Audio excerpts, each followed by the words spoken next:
The original hose that came with the washer was too short to go around to the side. It was really stretched. So I went to Lowe's to get a longer universal hose. The clamp doesn't come with the hose. Just ask one of the workers is there. They'll be more than happy to help you to find a clamp that will fit the hose that you have. This hose is designed to cut to fit your washer. There are numbers on the bag and on the hose to help you out. If you're not sure what size is your washer, you can test it just like I did. I started with connecting the hose to see if it fit.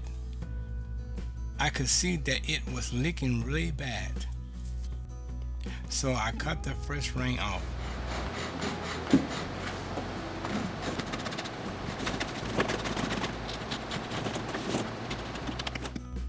I tried to fit it again, but it wasn't tight enough.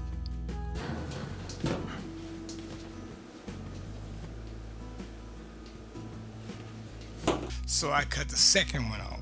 I had a little bit of problem with it because, I wasn't cutting with a real good saw, and I should have used a box cutter or a razor blade to get a precise cut to make it look more smooth.